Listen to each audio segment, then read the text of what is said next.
noches tengan todos ustedes. En este miércoles tenemos la presencia de Laura Flores Patiño, quien estudió música en el Conservatorio de Música de Celaya y actualmente es miembro del movimiento laruchista y participa en ese movimiento desde el 2005. Ella está encargada del proyecto musical. También nos acompaña Gerardo Castilleja Chávez, quien estudió Ingeniería en Comunicaciones y Electrónica en la ESIME, Zacatenco.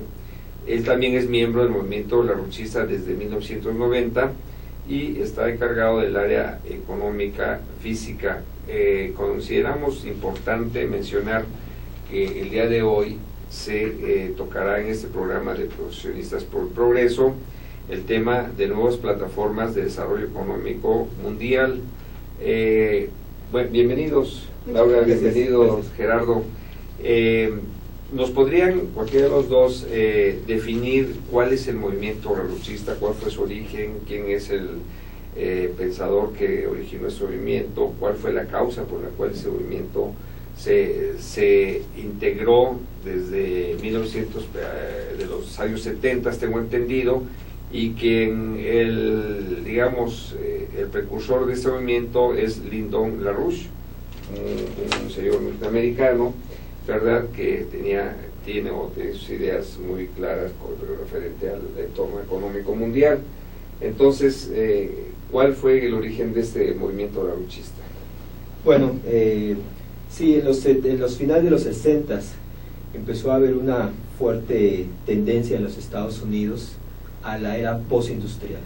Se empezaba a hablar de que ya había llegado una situación, un culmen de tecnología, y que era necesario empezar ahora a administrar. Ya no era tan necesario invertir en nuevas capacidades científicas, en nuevos desarrollos, y esa corriente empezó a entrar al mismo tiempo que se gestó en el mundo algo que se llamó después el Club de Roma, una agrupación mundial que abiertamente proponía que se tenían que reducir los crecimientos de las naciones porque se iban a agotar los recursos. Entonces el Club de Roma surge como una idea de ir deteniendo a través de muchas políticas de control el crecimiento de la población, el desarrollo de tecnología, de capacidades nuevas, y entonces el movimiento de LaRouche surge para darle una respuesta a la población de que esas medidas del Club de Roma no tenían en realidad más que el propósito de reducir a la población, de que se tenía que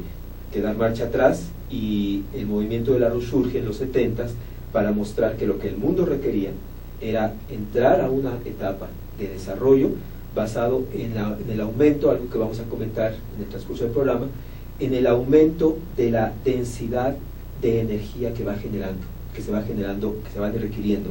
No basta con generar energía, hay que ir haciendo eficiente esa generación para la plataforma presente de desarrollo y sobre todo para la plataforma futura. Así que el movimiento surge por Lyndon LaRouche. Él es un economista físico estadounidense. Empiezan a crearse grupos en Europa, en América y en Asia con la misma idea. Tenemos que mostrarle al mundo que se requiere una pauta de alta tecnología para sostener el nivel de la población, y que es perfectamente posible poder tener ese crecimiento continuo con capacidades y tecnologías nuevas, sin tener en ningún momento que agotar los recursos del planeta. A partir de ahí en México creamos en el 75 este movimiento, ha venido creciendo, y ahora pues nos gustaría abordar los 3 ejes en los cuales nuestro movimiento ha venido mostrando este cambio de paradigma. Esto es lo que se tiene que hacer, que son básicamente los 3 ejes. Son una reforma financiera a nivel mundial. El segundo tiene que ver con una plataforma de desarrollo a partir de la introducción de algunas tecnologías nuevas, otras que ya se conocen, y el tercero sería un cambio en la forma de pensar, un cambio de paradigma que involucra regresar al arte clásico, regresar a las universidades, a lo que era el currículum de la cultura clásica de ciencia, y eso es lo que vamos a estar abordando en el programa. Sí, muchas gracias, Gerardo, por definirnos todas estas acciones. Usaste un término que a lo mejor para los amigos que nos escuchan puede resultar no muy familiar, la economía física. ¿Qué se diferencia que de la otra? ¿Sería una economía que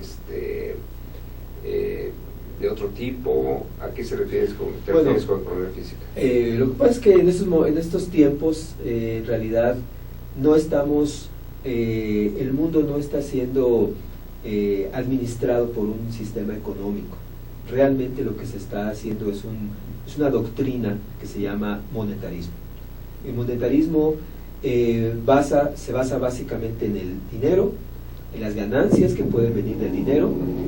Por eso es que para un monetarista, como los economistas actuales, no importa el proceso productivo, lo que importa son los beneficios que se obtengan a través de cualquier tipo de intercambio, de comercio. Por ejemplo, para un monetarista es lo mismo invertir 10 millones de pesos en un casino que invertir 10 millones de pesos en una siderúrgica, porque para ellos finalmente es ganancia. Claro. Y los economistas, la economía física es una especialidad que se conocía hace muchos años y está basada en cómo es que las naciones, el compromiso que tienen que tener es tener un aumento continuo de la productividad. En cada región, en cada kilómetro cuadrado de un territorio, se tienen que tener los medios para hacer un aumento progresivo de esa productividad.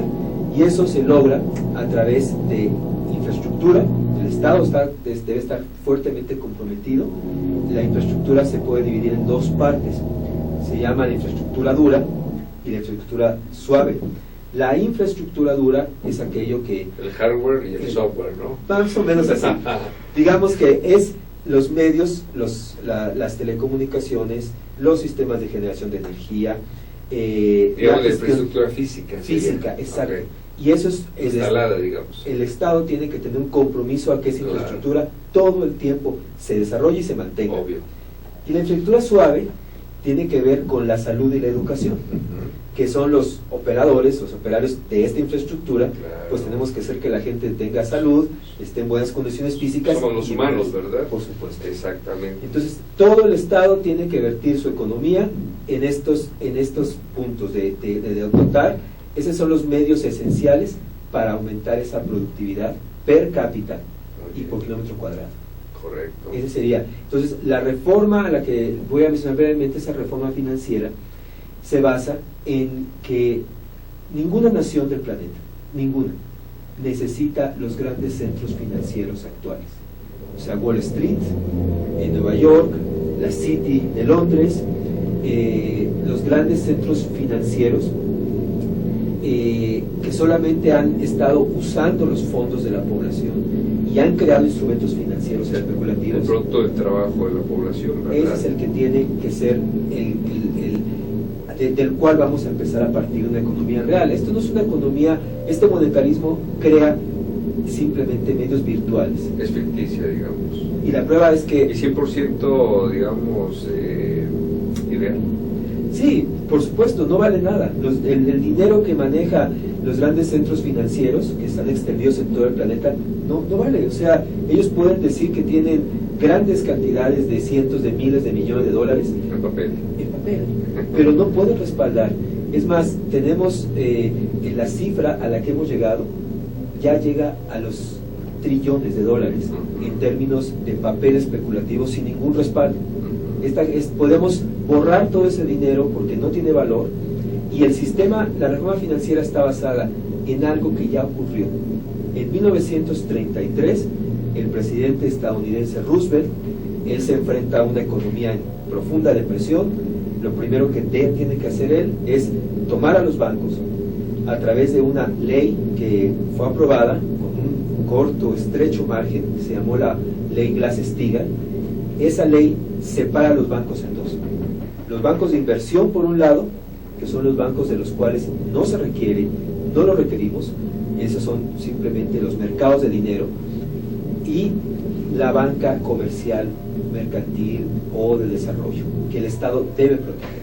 Los fondos depositados en esa banca no pueden ser especulados, no pueden ser especulados en esta banca de inversión. Entonces el Estado pone una barrera que impide que los fondos se transfieran.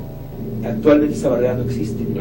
Por eso es que uno puede ver que los fondos tan sencillo, los fondos de ahorro de la población del retiro, ahorro de retiro, se van a los fondos de inversión, entonces, donde dan rendimientos extraordinarios y al ahorrador le dan pues minucias, ¿no? Incluso pérdidas.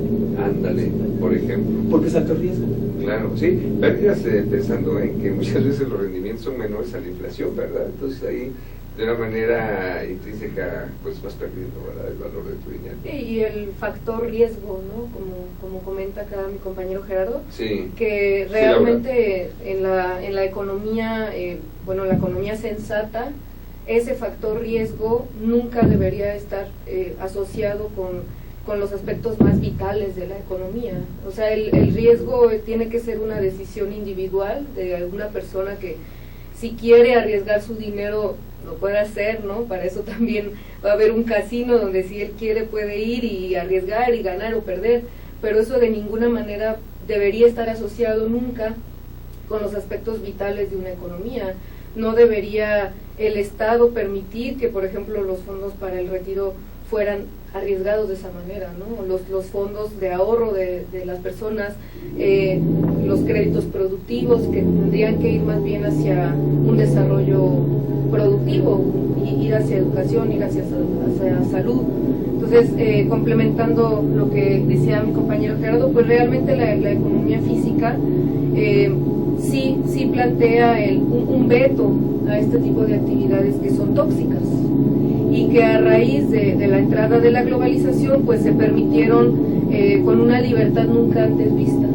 Estamos regresando a niveles de endeudamiento y de economía ficticia similares a los que existieron en el siglo XIV, cuando fue el gran crack de la banca veneciana, que fue lo que preparó también el terreno para la gran edad oscura del siglo XIV. Entonces, es interesante porque la gente tal vez puede pensar que nunca antes en la historia ha habido una economía virtual, ¿no? No, sí lo hubo, y sí lo ha habido. En realidad era por ejemplo, ahora sí que el reinado de los bancos por encima de los reinos, ¿no? Sí, y viendo esto desde el punto de vista ficticio, vamos a llamarlo así, pues había una época en Holanda, ¿no?, donde la moneda de cambio eran los tulipanes, o los tulipanes, y hubo quien invirtió grandes cantidades, y cuando hubo una saturación de mercado eso bajó y hubo pérdidas tremendas, que es lo que las sucede, burbujas, es lo que sí, sucede actualmente, ¿verdad?, en cualquier economía mediana o pequeña o grande, no importa. Sí, y con la globalización llegamos a momentos en los cuales esa burbuja amenaza la existencia de la civilización. Ya no solamente es un problema de una región del planeta, todo está amenazado porque esa burbuja está a punto de estallar. Porque todo es virtual además, ¿no? Es cuestión psicológica, bueno, ¿no? Es las personas, es interesante porque es virtual este aspecto. Pero sin es embargo, real el otro. es real daño, el otro. El daño efecto real que tiene sobre la economía física, este saqueo, sí, ese sí es físico, ¿no? Claro. Y es lo que la mayoría de la población experimenta. Cuando hablamos de crisis, la gente experimenta una pérdida del poder adquisitivo, obvio, experimenta un abandono por parte del Estado de sus necesidades básicas, experimenta un sistema de salud cada vez peor, menor disponibilidad de alimentos, educación, la educación cada vez de peor calidad y sobre todo pues el desempleo juvenil, ¿no?, que es como un punto rojo candente en muchas partes del mundo, que el sector juvenil, que es el futuro, que es el que tendría que estar desarrollando experiencia en este momento, está desempleado. Tienes mucha razón, porque además los países industrializados, ya el bono demográfico va siendo cada vez de mayor edad y pues muchos ya vamos de salida, y entonces no se tiene esa preparación de los nuevos cuadros, dirigentes administrativos, gubernamentales, que en un momento dado vayan a tener la posibilidad con experiencia de sustituir a los que están vigentes ahora, ¿verdad?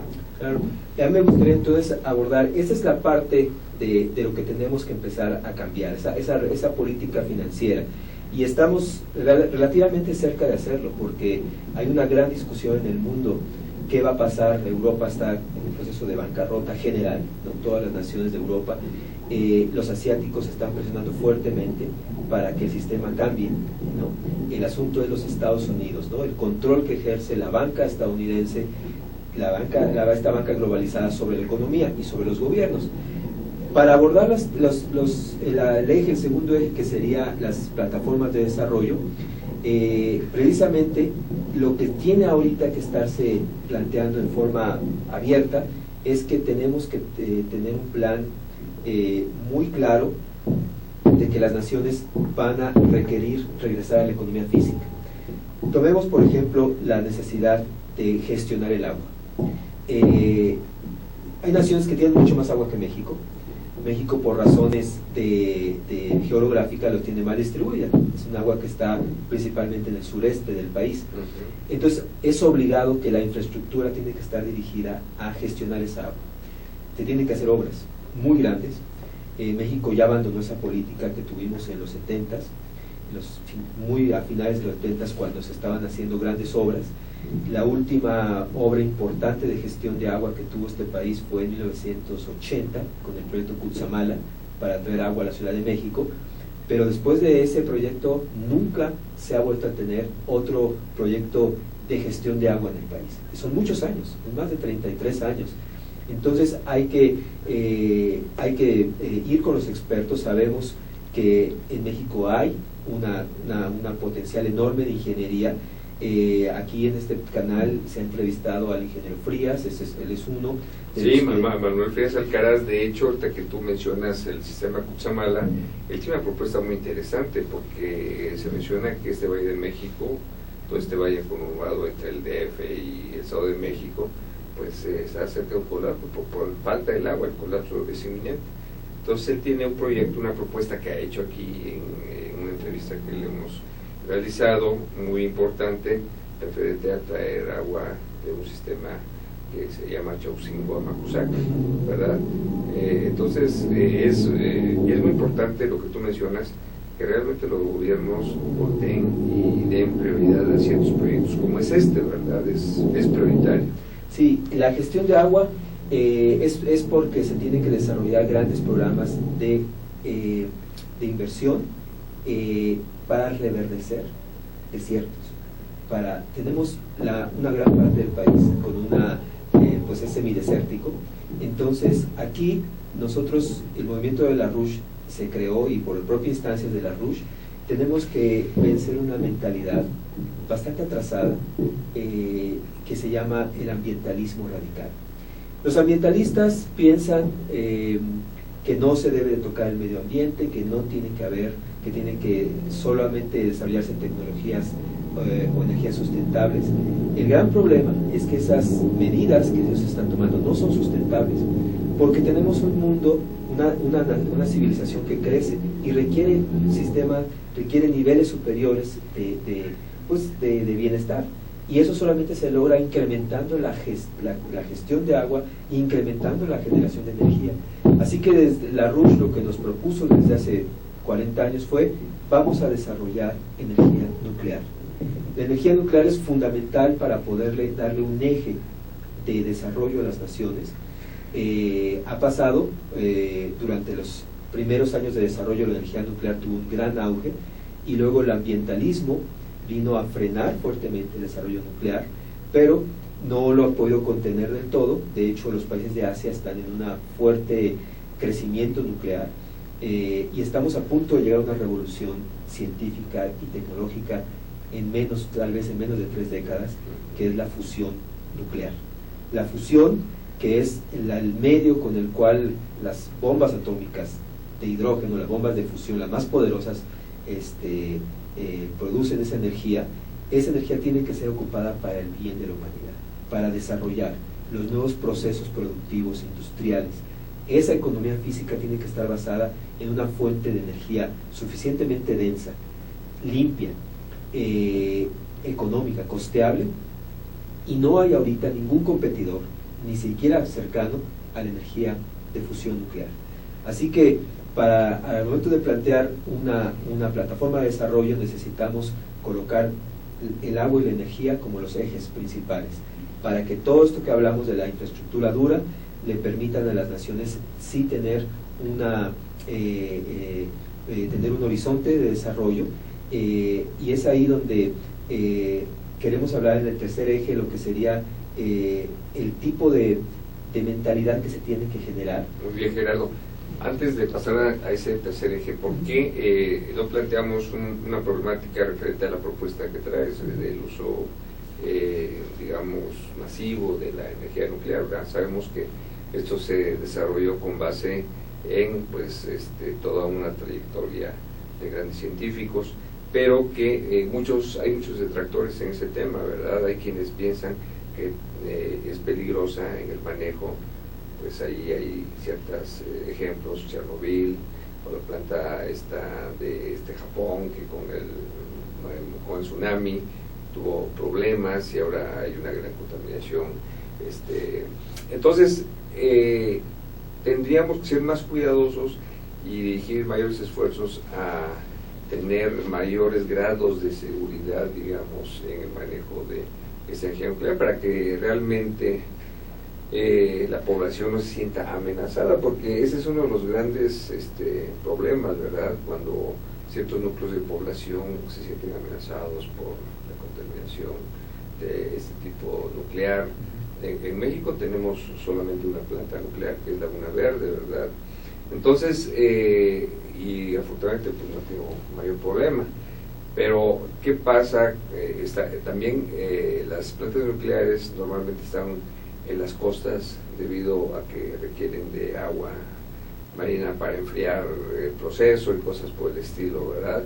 Entonces ahí muchos también piensan, oye, pues va a subir el nivel de mar por lo que es el calentamiento global, también la temperatura del mar se está alterando. Entonces, ¿qué podríamos esperar o qué podríamos pensar para tener un mayor control de el manejo de esta energía? Bueno, primero yo creo que la historia de la fisión, que es la que actualmente se utiliza, no de forma masiva, pero sí, la fisión nuclear ha tenido etapas. Estamos ahora ya en los reactores nucleares de generación 3.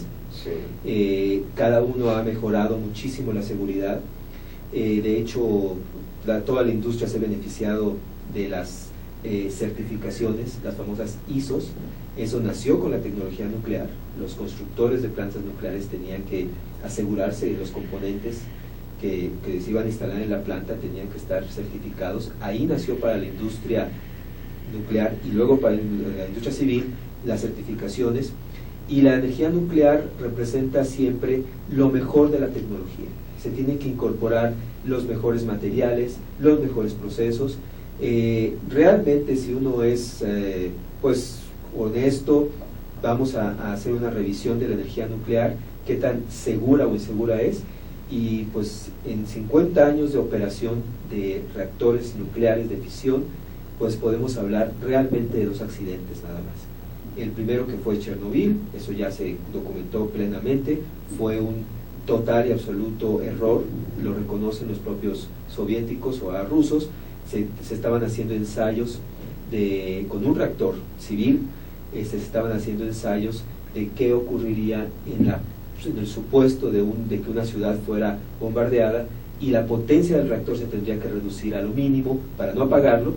Y bueno, lo que ocurrió fue que quitaron los sistemas de seguridad y el reactor salió de control. Todos los reactores nucleares a baja demanda de potencia son muy inestables, siempre trabajan en alta potencia, eso se sabe bien. El reactor fue un error y nunca se vuelve a hacer algo igual. Fukushima fue un caso de un terremoto, un tsunami de más de 9 grados, que involucra un reto para las nuevas plantas, de hacerlas todavía más resistentes. Aquí básicamente fue un error de diseño de Japón. Primero, colocar la planta en la costa con cara al Pacífico, donde se producen la mayor parte de terremotos. Ellos debían haberla puesto en la costa opuesta, en el mar de Japón. Sí. Es mucho menos fuerte es un canal, ¿no? Entre China y Japón. Y se tiene que construir ahí. Y además los cuartos de máquinas para enfriar los reactores se tienen que hacer mucho más altos por la posibilidad de una inundación. En general las plantas nucleares han funcionado bien. Laguna Verde incluso tiene un rango de eficiencia muy alto, está considerada entre las plantas mejor operadas del planeta. Es un logro y un orgullo que tengamos una planta nuclear tan bien administrada, y eso nos hace ver que México requiere, como se dijo, como se planteó en tiempos de López Portillo, México no requiere una planta nuclear, requiere al menos 16 plantas nucleares para que no estemos quemando crudo, que es altamente contaminante, que no es sustentable, que no económicamente es totalmente inviable, porque el petróleo requiere pues un uso más noble que estarlo quemando, la petroquímica, etcétera. Entonces la necesidad de regresar a la energía nuclear es una necesidad de economía física para el sostenimiento presente y sobre todo para el sostenimiento futuro. Por eso es que queremos nosotros que el tema nuclear se vuelva algo muy común en las universidades, se vuelva, que regresen las carreras de ingeniería nuclear que ya no están en el país, que se instalen en México nuevos reactores de investigación. Tenemos solamente uno, se instalen más reactores de investigación, más plantas nucleares. ¿En dónde está ese reactor de investigación? Lo tiene el Instituto de Investigaciones Nucleares en Salazar, al camino a Toluca. Es un reactor de investigación, ya tiene sus años, es un reactor de poca potencia, pero la idea es un reactor que tenga, donde se pueda, además de energía, la energía nuclear ofrece múltiples beneficios para la sociedad. La capacidad de manejar plasmas de alta temperatura para procesos industriales, la posibilidad de desalar agua de mar con las nuevas plantas de generación 3, el procesamiento de minerales, por supuesto los radioisótopos para medicina nuclear, la irradiación nuclear de alimentos para poder preservarlos sin necesidad de congelación, de enfriamiento, y sería muy larga la lista, pero los beneficios son enormes. Haremos muy bien si regresamos a México a una política de investigación y desarrollo nuclear. Muy bien, pues ahí está la propuesta muy clara de nuestro amigo Gerardo Castillejos y del movimiento larouchista, una mayor utilización y la generación de políticas públicas, porque eso debería ser en un momento dado, para que por ejemplo, en esta reforma energética pasada, pues no se tocó un solo punto sobre energía nuclear, ¿verdad? Porque tampoco la energía nuclear está dentro de las energías sustentables, entre comillas, ¿verdad? Entonces ahí tendríamos que pensar en que estas propuestas deben llegar pues a donde se decide, por ejemplo, esta ley de reforma energética, como lo es en las cámara baja y la cámara alta de nuestro país, ¿verdad? Y pues y también sensibilizar al Ejecutivo para que de alguna manera empiece a implementar y darle mucha mayor, digamos, preponderancia a la educación, sobre todo, y a la investigación en materia nuclear. Vamos a un corte, si ustedes nos lo permiten, un pequeño corte, y regresamos. Ahorita hemos tocado uno de los grandes ejes del movimiento larouchista, y el segundo ya también. Entonces entraríamos con el tercero, en el cual ojalá nuestra amiga Laura nos haga favor de decirnos cómo se integra este tercer eje del movimiento larouchista.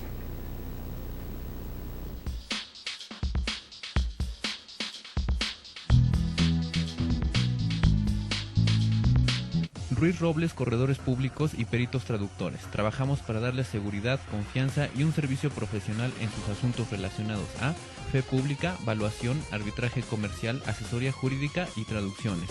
Para nosotros lo más importante es su satisfacción, brindándole además la asesoría jurídica necesaria en su negocio, con un equipo de profesionales capacitados para prevenir y resolver situaciones de riesgo en su empresa. Le aseguramos una asistencia profesional personalizada y humana a quien consideramos más importante, el cliente, porque las oportunidades pequeñas son el principio de las grandes empresas. Durante 7 décadas, Deiman ha desarrollado una amplia gama de colorantes, saborizantes y productos semipreparados que satisfacen los requerimientos de la industria de alimentos, así como las necesidades y gustos de los clientes y consumidores a nivel nacional e internacional.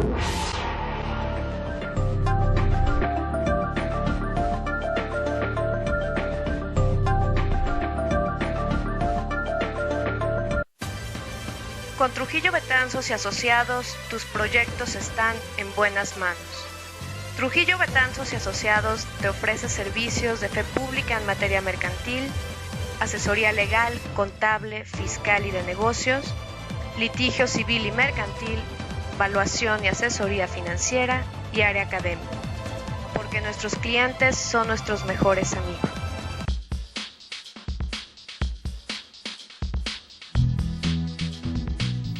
Pues regresamos después de este breve corte a seguir la charla con los compañeros Laura Flores Patiño, Gerardo Castillejo Chávez, miembros ellos también del movimiento raruchista. Ya tocamos dos temas básicos o dos de los tres ejes que plantea el movimiento raruchista, uno sobre la reforma financiera y otra sobre las plataformas físicas de desarrollo. Tenemos entendido que el tercer tema o el tercer eje es el de cambio de las mentalidades, romper paradigmas y cosas por el estilo. ¿Qué nos puedes decir de eso, Laura? Bueno, pues básicamente, primero me gustaría aclarar, Adelante. porque a lo mejor el término reforma financiera suena mucho como a lo que planteó el gobierno. Sí. No, nuestro planteamiento sobre una reforma financiera es realmente cómo le quitas el poder al sector especulativo, porque aquí en el corte pues dialogábamos que en realidad ha sido precisamente esta orientación hacia la economía especulativa, este poder que se le dio ilimitado a estos grupos financieros centrados en Wall Street y la City de Londres con sus filiales, el grupo Interalfa, ¿no?, que son 11 bancos que tienen el poder de controlar casi el 80% de los activos a nivel mundial. O sea, realmente es toda una red de, pues es el brazo del imperio, podríamos decirlo de alguna manera, ¿no? Ahora no estamos hablando de un imperio territorial como por ejemplo el imperio romano, el imperio español en el siglo XVII, el inglés también, el inglés en el siglo XVIII, sino que estamos hablando de una nueva forma prácticamente omnipresente de imperio, ¿no? Entonces, al existir esto, al haberse permitido un modelo como la globalización, precisamente a todos estos aspectos de la economía física se le fueron quitando quitando poder, quitando peso dentro de las políticas. Es un saqueo realmente, ¿no? Entonces los dos primeros puntos están totalmente relacionados. Es, si tú quieres desarrollar a los países en términos de agua, transporte, energía, educación, salud, no lo puedes hacer si antes no le quitas el poder a estas fuerzas que están saqueando, ¿no?, a través de los rescates a los bancos, etcétera, pues están saqueando la economía productiva. Entonces yo quería enfatizar eso, que realmente están totalmente relacionados, que estamos hablando de una reforma financiera muy en serio. Realmente, ¿cómo es que tú le puedes quitar el control de la economía de las naciones a este consorcio, ¿no?, gigantesco que está por encima de gobiernos, que está realmente dando las líneas, las bases? Tocaste un punto muy importante, hablas de grupos muy poderosos que están sobre gobiernos, sobre políticas globales, etcétera. ¿De qué manera? O sea, el poder es bien complicado compartirlo, ¿verdad? Entonces, si son grupos muy poderosos, como lo que mencionas, la famosa relación 80-20, ¿verdad?, de la economía. ¿Cómo se podría, bajo un movimiento 100% civil o 100%, digamos, poblacional, cambiar ese paradigma? O sea, tendríamos que empezar por informar a la población de cómo están las circunstancias económicas actuales. Bueno, eso es como una precondición, me parece, porque ciertamente no podemos pretender que la gente se pueda organizar de una forma muy efectiva si para empezar está mal informada, ¿no? Así es. Desinformada. No es ni siquiera que haya una ausencia de información, sino que hay una información torcida, tendenciosa, ¿no?, donde se crean realidades. Y efectivamente el primer paso es que la población conozca la realidad en la que estamos parados, que se entienda que la problemática aquí en México no es una cuestión meramente local, aunque sí pues hay particularidades, pero si la población logra entender que estamos viviendo una crisis global donde realmente estamos llegando al fin de un sistema, entonces vamos a poder ver lo que tenemos en común con los movimientos libertarios en España, los movimientos libertarios en Estados Unidos, en Sudamérica, en diferentes regiones del mundo que están pasando por la misma situación, ¿no? Aquí lo que está en juego es quién va a sobrevivir, el sistema actual o la población. Entonces yo la respuesta que daría es que lo que nos está ayudando ahorita en este momento es la realidad. Es que estos grupos de poder, aunque tienen mucho poder, no lo tienen todo, no pueden controlar la historia, no pueden controlar la realidad. Si ellos están basando su sistema en una fantasía, ellos están basándose en una mentira, en algo con lo que no concuerdan las leyes del universo físico, pues necesariamente eso tiene que caer por su propio peso, ¿no?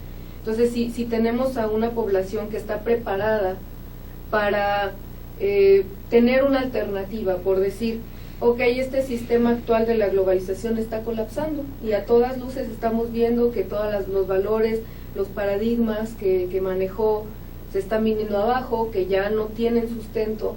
Entonces, ¿qué es lo que vamos a poner en su lugar? Y la gente ahorita está siendo muy receptiva ante, bueno, ¿y qué sigue? Porque la gente de alguna manera intuye que esto no es nada más una crisis. La gente no cree que esto es una crisis que fue una crisis financiera del 2008, ya pasó, ya se recuperó la economía, eso la gente no lo cree. Entonces, hay una receptividad que no habíamos visto previamente. Y eso da como un optimismo de decir, entonces podemos darle a la población un sentido de qué tipo de proyecto a nivel general, a nivel civilización, podemos adoptar como sociedad y no pasar a la historia como una generación fallida, ¿no? Que vio el fin de un sistema pues basado en la opresión, basado es la nueva cara del imperio, y vio ese fin y una generación que no hizo nada, pues es como una perspectiva muy, muy triste, ¿no? Para sí. nosotros. Entonces sí le estamos apostando a que la gente va a pedir saber. Acostumbramos mucho a denostarnos entre nosotros mismos, ¿no? No es que la población es ignorante, es que no le interesa, es que está apática, etcétera. Pues sí, sí la hay, la apatía y el desinterés, pero también hay un sector de la población que está despertando. Además, tampoco podemos culpar a nuestros conciudadanos de creer lo que creen, pues y para eso está diseñado todo un aparato mediático, ¿no? Entonces, pues yo creo que ahí entra precisamente este aspecto que es lo que une todo lo demás. ¿Cómo llevas a una generación que no conoció el desarrollo, porque no lo vimos, empíricamente no lo vimos, cómo lo llevas a imaginar un nuevo futuro en donde las relaciones sociales que hay ahora, que son vigentes, ya no sean, que pueda haber un tipo de cooperación económica internacional que no sea en desmedro de la soberanía? Eso hoy en día la gente no lo concibe, ¿no? Concibe globalización, que es pues una conectividad entre las naciones, pero eso hace que pues, no haya soberanía y que tenga que haber libre comercio. Hay emisiones y cosas por el estilo. Ajá, pues los condicionamientos del FMI, etcétera. Y nosotros a lo que le estamos apostando es un sistema en el que las naciones puedan cooperar para poder llevar a cabo las metas comunes de la humanidad, ¿no? En términos de qué es lo que requiere la humanidad.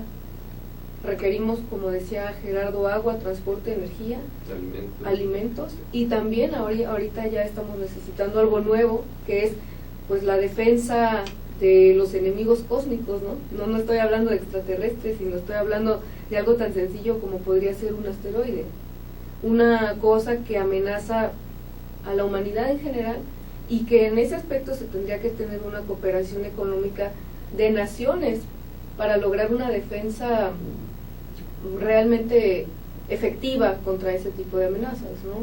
Pero también hay quienes piensan que los alienígenas están entre nosotros y que hay un plan ahí del planeta azul y cosas por el estilo, ¿verdad? Yo quisiera comentar sobre esto que dice Laura. Hay otro nivel también. La población es fundamental, pero también tenemos que educar a las instituciones del país. Obvio. Sucede que muchos gobiernos, y yo creo que el gobierno mexicano no es la excepción, sí. no entiende la naturaleza de la crisis mundial. Estamos hablando de una desintegración de todo el sistema financiero global. Es decir, estas cifras que después se pueden detallar, pero son cifras inmanejables, son burbujas especulativas que revientan, y los gobiernos siguen haciendo lo mismo. Es decir, cuando uno ve qué es lo que hizo el gobierno estadounidense después del estallido de la burbuja de 2007, no solamente hizo lo mismo, sino que amplificó lo que estaba haciendo, más especulación, nuevos instrumentos para crear nuevas burbujas. Entonces, cuando uno empieza a hacer el trabajo, y el movimiento larouchista lo hacemos, el trabajo institucional, sucede que los gobiernos tampoco están entendiendo cuál es la pauta, porque lo que tenemos ahora es, ciertamente hay una reacción frente a esta crisis de la globalización, pero no se está dando una alternativa. Una de las razones de esta reforma financiera tiene que ser el regreso de que el Estado retome el sistema de crédito. El crédito, y así se fundaron los Estados Unidos, no se fundaron en base al dinero, sino al crédito. El crédito es un mecanismo poderosísimo de desarrollo y no puede estar en manos de algún grupo. El Estado lo tiene que dirigir a los sectores que considera estratégicos. El crédito, como se entendía en los orígenes de los Estados Unidos, era un crédito administrado por el Estado. Podría haber una banca autorizada para poder colocar esos créditos, pero el crédito a los sectores productivos no podía ser con una tasa de interés superior al 2% anual, con un periodo de capitalización de 5 a 10 años y con la infraestructura que el propio Estado provee. Y el crédito federal se permite la actividad, la empresa empieza a crecer, porque cuando se instala un ferrocarril, donde se instala un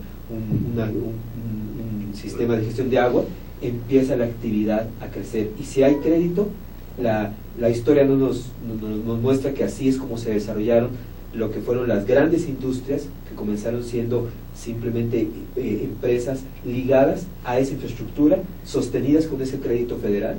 Y eso es una de las razones por las cuales la economía no crece, es porque el crédito, aunque se diga muchas cosas, realmente el crédito no es ahorita una palanca de desarrollo. Y también, digamos, por otro lado, la infraestructura física no es lo suficientemente importante y eficiente para poder dar los niveles de bienestar y los niveles básicos para que esa economía vaya desarrollándose. Sí. Pues es que llevamos 30 años más o menos sin haber invertido en ese tipo de proyectos de desarrollo. Como decía hace rato Gerardo, se puede uno remontar, ¿no?, a 3 décadas atrás, y no hay un proyecto grande que conecte todos estos aspectos. Entonces, así como nos extraña pues que haya bajado la productividad, que haya bajado el valor del trabajo. Claro. Porque no hay como una conducción del Estado, ¿no? El Estado renunció a su trabajo, renunció a su función. El Estado se convirtió en un fantasma durante estos 30 años de libre comercio, ¿no? Renunció a esa función que tiene de dirigir la economía, de dirigir el crédito, de proteger la producción interna. O sea, todos estos aspectos de tratados de libre comercio lo que hacen es precisamente un Estado que se hace de la vista gorda cuando vienen importaciones que destruyen la industria nacional. Entonces, cuando vemos ese tipo de políticas, pues no nos puede extrañar, ¿verdad?, que los jóvenes no tengan empleo. ¿Cómo van a tener empleo si no es algo que le está interesando ahorita al gobierno? Definitivamente. Ahora, tenemos un país con grandes litorales, con grandes extensiones, que no se han puesto a producir, ¿verdad? Con clima, bueno, en una posición geográfica donde el clima es relativamente estable, ¿verdad? No tenemos los grandes congelamientos del norte, ¿verdad? Y las grandes altas temperaturas, pero esto nos lleva a pensar que, comentábamos en alguna ocasión, se dijo que el tema hídrico es muy importante en el país, ¿verdad? Para eso, podrían hablarnos sobre los grandes planes que se pudieran implementar así de manera muy rápida. Entre ellos uno que desarrolló ya el ingeniero Manuel Frías, que es el Plino. Sí, en los Estados Unidos es interesante que desde los 60 se empezó a hablar de un gran plan para desarrollar el sur de Estados Unidos, el sur desértico, y ese plan de hecho fue firmado por Kennedy. Se llama la Alianza Norteamericana de Agua y Energía, para conducir agua desde Alaska, donde hay escurrimientos enormes. Alaska no solamente es hielo, hay muchísima agua, de hecho gran parte del agua son precisamente los escurrimientos en Alaska, y sobre todo en Canadá. Canadá tiene uno de los ríos más grandes de América, que es el río Mackenzie, y la idea es con estos dos ríos conducirlos por todo lo que sería la costa oeste norteamericana y llevarlos a irrigar pues básicamente California, Nuevo México, Arizona, Texas, Nevada, que es un desierto también. Y México empezó a desarrollar un plan desde ese tiempo también nacional para llevar agua, conducir agua tanto en el occidente del país, en Nayarit en concreto, llevar agua, conducirla hacia Sonora, al sur de Sonora, una tierra muy fértil y con gran potencial agrícola, pero sin agua. Y también se empezó a desarrollar un poco después el plan hidráulico del Golfo Norte, un plan para llevar agua por todo lo que sería el Golfo de México, por la ribera del Golfo, desde los la gran cantidad de agua que tiene Tabasco, llevarla a la región de Tamaulipas, de Nuevo León, de Coahuila. Entonces, lo que hizo el movimiento de la RUSH es conjuntar estos dos sistemas en uno solo, y le llamamos Nahuapa Plino. Nahuapa es el nombre en inglés de este proyecto, la Alianza Norteamericana de Agua y Energía, y empezar a desarrollar en América del Norte en concreto, un gran sistema de gestión de agua para habilitar varios millones de hectáreas al riego. El proyecto se ha discutido. En los Estados Unidos hay una discusión ahora enorme, porque Texas y California tienen la peor sequía tal vez de la historia, porque la población está, ahora sí, como decía Laura, está ávida de saber qué hacer. Si tenemos un programa hidráulico que tiene ese potencial de desarrollar esas capacidades, la gente por supuesto que va a respaldar, los gobiernos locales por supuesto que van a respaldar, y los gobiernos federales no habría razón por la cual no respaldaran proyectos que son tan viables, potencialmente pueden crear tanto beneficio. El asunto es eso, se tiene que luchar políticamente para que esos proyectos se lleven a cabo. Recientemente estuvimos en la Cámara de Diputados en México, divulgando el día 26 de marzo, tuvimos este evento, y pues para sorpresa, la gran mayoría de los asistentes, entre asesores de diputados, ingenieros, gente del sector civil, no conocían los programas hidráulicos. Así que hay que hacer una labor constante. La población tiene que familiarizarse con que los grandes problemas del país requieren alta tecnología. Para eso requerimos que la voz de los ingenieros se oiga fuerte. Los científicos tienen también que levantar la voz, porque la humanidad no va a poder sobrevivir con la globalización, y con esto que decía Laura, cancelar grandes proyectos en aras simplemente de un asunto financiero, de ajuste financiero, y menos en aras de una política de no tocar a la naturaleza, ¿no? De que no debemos impactarla, cuando si algo tiene la naturaleza es el cambio constante. Toda la historia geológica del planeta es un cambio, la naturaleza siempre está cambiando, y el hombre es parte de esa naturaleza del planeta, no venimos de otro lado, somos parte de la historia de este planeta, así que nos toca, la misión es ayudar a que esos cambios sean para incrementar la vida en el planeta, ¿no? Muy bien. Ahora, pensando en ese tema, platícanos un poco de si ha habido alguna reacción, algún pronunciamiento, algún comunicado. Platícanos un poco más del foro de la Cámara de Diputados cómo se llamó, cuál fue la estructura y si ha habido ya realmente alguna respuesta, porque resulta que efectivamente se hacen foros, se hacen propuestas, pero a veces nuestros legisladores o nuestros gobernantes pues como que son sordos a muchas propuestas. No sé si el estar en el espacio de confort, el no molestarse en ver más allá de nuestras narices, es lo que, o pensando nada más en que pues mi próximo paso político, ¿no? Soy diputado, pues al rato voy a ser gobernador, o soy senador, quiero ser presidente de la República. A lo mejor ese es el esquema y la miopía política, ¿verdad? Pero, a ver, ¿qué ustedes que han percibido? ¿Puedo responder?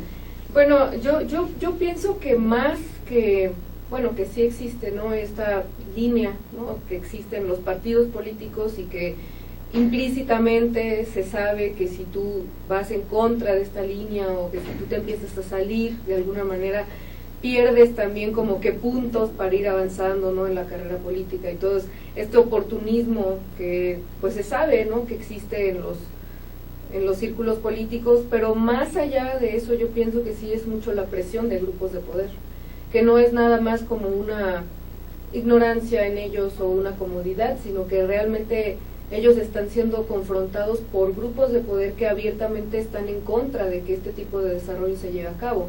Concretamente el caso del proyecto Plino, sí nos hemos topado con que desde la propia Conagua... Nada más para ponernos en contexto, Laura, dinos en qué, ya lo hemos dicho aquí, pero dinos en qué consiste el proyecto Plino. Ajá. Bueno, es lo que mencionó ahorita Gerardo, que es este proyecto de tomar una porción de los escurrimientos de los ríos, principalmente San Pedro y Santiago en Nayarit, derivarla, ¿no?, dentro del continente por una red de canales y presas interconectadas hacia la mitad de Sonora más o menos. Hasta Hermosillo. Sí, en el caso adelante. el ingeniero Manuel Frías tiene como que una versión extendida. Sí. Ahí ya estaríamos hablando como de 1000 kilómetros de obra. Exacto.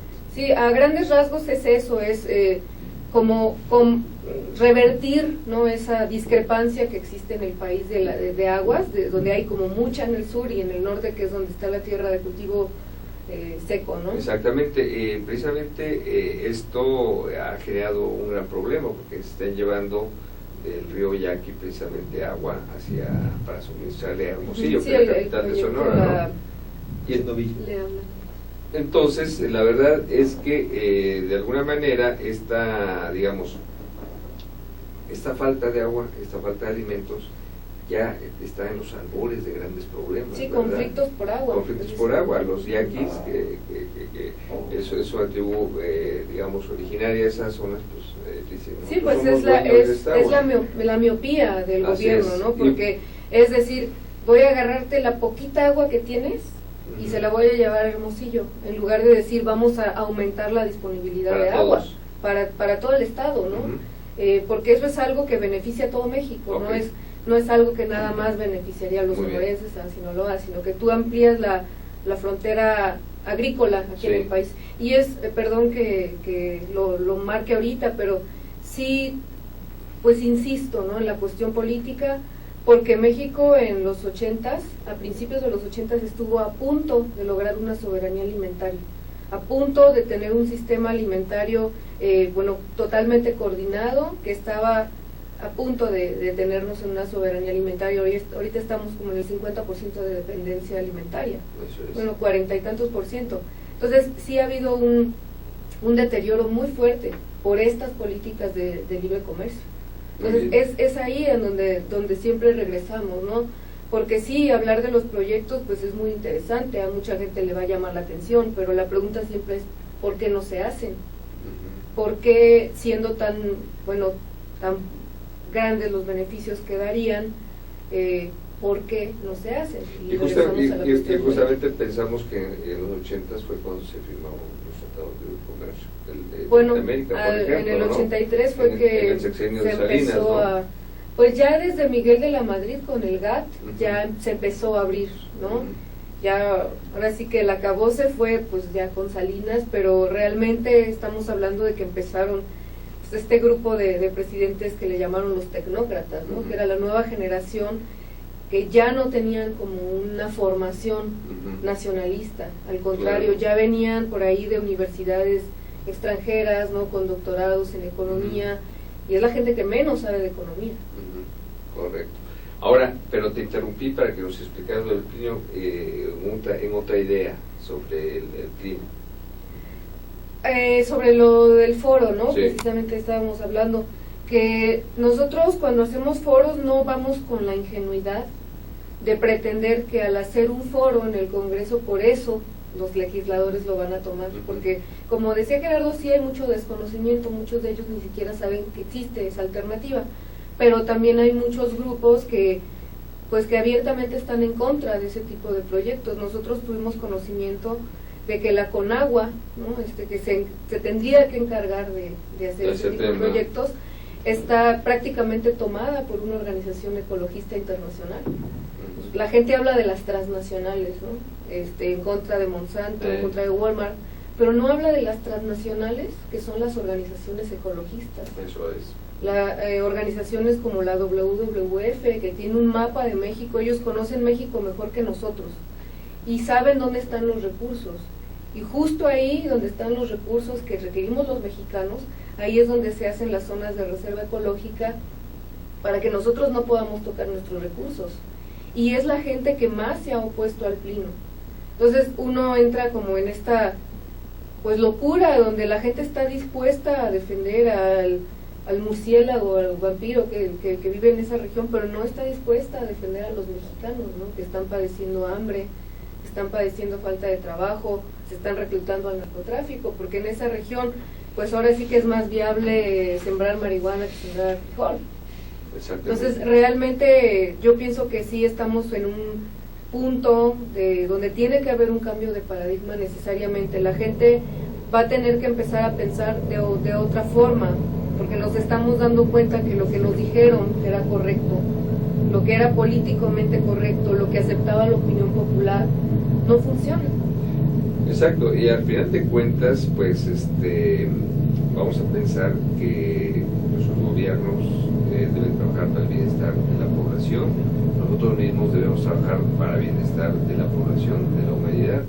Esa es nuestra misión, digamos, en esta vida. Entonces, deberíamos esos paradigmas pensarlos desde el punto de vista de la población. ¿Qué requiere la población y qué hacer para que esa población tenga esos satisfactores? Porque al final de cuentas, la posibilidad más importante o suprema de cada ser humano es tener la felicidad, y la felicidad es a través de satisfactores de todo tipo, ¿verdad?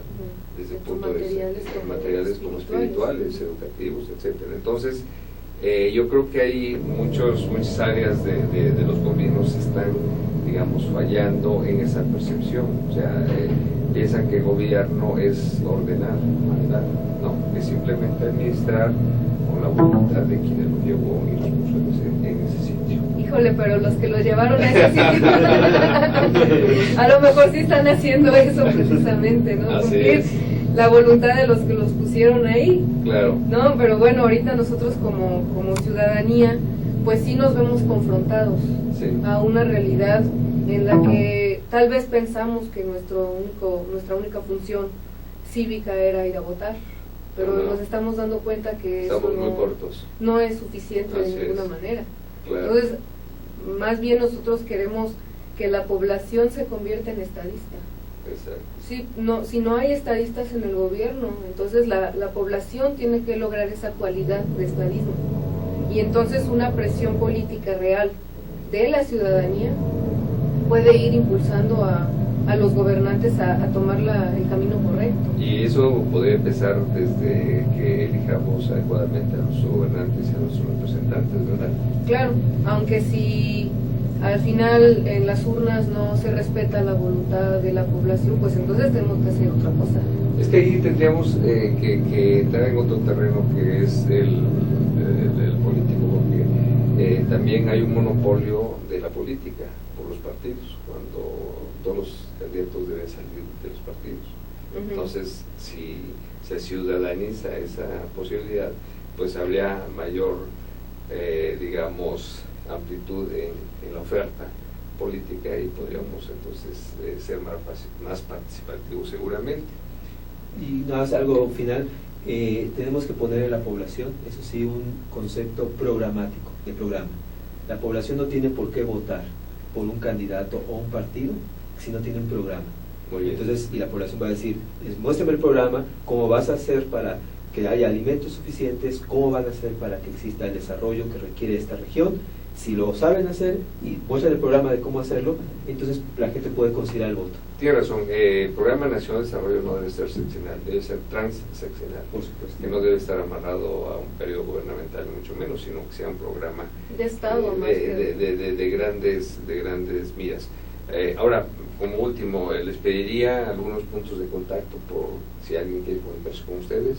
Sí, pueden, tenemos con frecuencia, hacemos estas discusiones con clases de economía física, tenemos textos del propio Larouche con los cuales estudiamos, los sábados en nuestra oficina, estamos nosotros en Calzada de los Gallos 39, Interior 2, en la colonia Plutarco Elías Calles.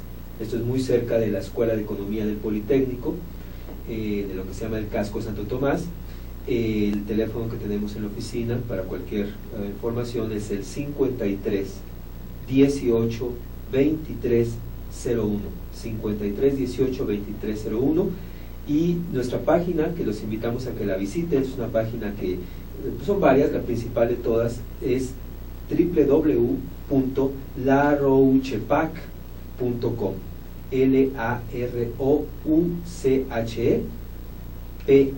larouchepac.com.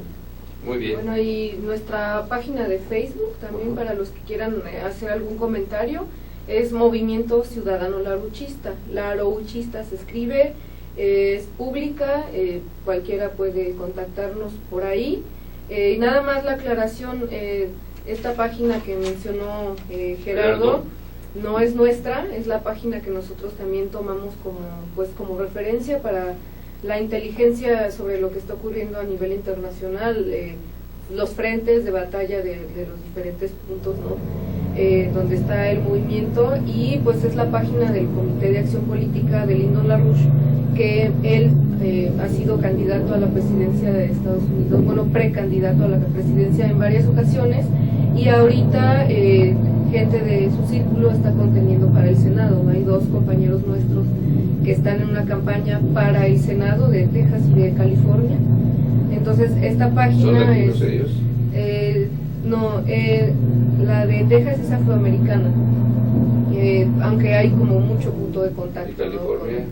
Él no, tampoco. Okay. Sin embargo, pues sí hay una colaboración muy importante con México, porque son obviamente las zonas de más contacto, y pues sí, nuestros compañeros tienen todo un planteamiento pues humanista, ¿no? Muy bien. Pero solo quería hacer la aclaración de que esta página que mencionó Gerardo, nosotros accesamos a ella con mucha regularidad, la recomendamos, porque es donde se obtiene un panorama general de lo que está ocurriendo ahorita en el mundo.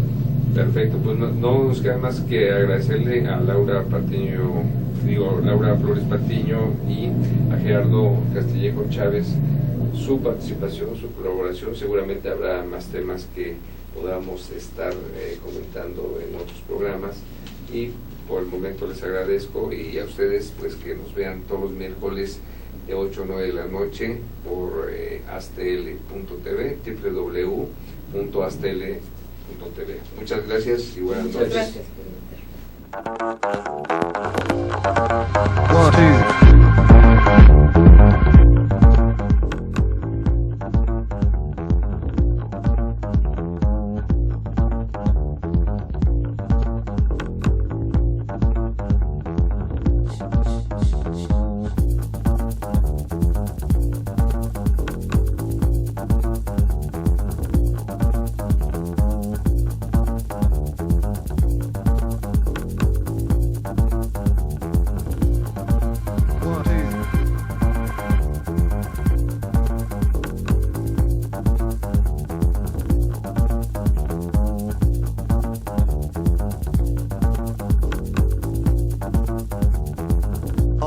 Colors are changing.